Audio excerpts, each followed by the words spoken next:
ரிஷபராசி நேயர்களுக்கு இந்த வாரம் எப்படி இருக்குன்னு பார்க்கலாம். ரிஷபராசி நேயர்களுக்கு நவம்பர் மாதம் 8ஆம் தேதியிலிருந்து நவம்பர் மாதம் 13ஆம் தேதி வரையில் வாரம் முழுவதுமே ஒரு சந்தோஷமும் குதூகலமும் நிறைந்த வாரமாக அமைகிறது.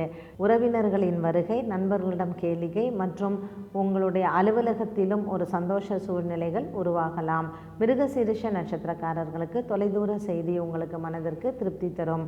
குறிப்பாக ரோகிணி நட்சத்திரக்காரர்களுக்கு உங்களுடைய மனைவியோ அல்லது கணவனிடத்திலிருந்தோ அன்பு பெருகும். குடும்பத்திலும் ஒற்றுமை ஓங்கும்.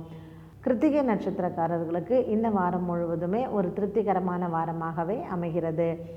அலுவலகத்திலும் சரி, வீட்டிலும் சரி, இதுவரையில் இருந்த மனக்கசப்புகள் விலகி உங்களுக்கு சந்திர பகவானின் அனுகிரகம் இந்த வாரம் அதிகம் இருப்பதால் குடும்பத்தில் ஒற்றுமை அதிகரிக்கும். நீண்ட நாட்களாக திருமணம் தடைப்பட்டு இருப்பவர்களுக்கு திருமண வாய்ப்புகள் வருவதும், குழந்தை பாக்கியம் இல்லாதவர்களுக்கு அதனுடைய நல்ல செய்திகளை நீங்கள் இந்த வாரத்தில் எதிர்பார்க்கலாம். சந்திரன் பலம் பெற்று இந்த வாரம் இருப்பதால் ரோகிணி நட்சத்திரக்காரர்கள் சந்திர பகவானுக்கு அர்ச்சனை செய்வது, மனக்குழப்பங்கள் விலகுவதற்கும் சிவபெருமானுக்கு அர்ச்சனை செய்து வந்தால் சால சிறந்ததாகும்.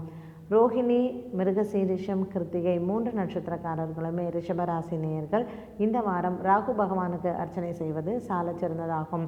கோச்சார ரீதியாக ராகு பகவான் 6ஆம் இடத்தில் இருப்பதனாலும் சனி பகவான், சூரிய பகவான் சேர்ந்து இருப்பதனாலும் பணப்புழக்கங்கள் இந்த வாரத்தில் அதிகரிக்கலாம்.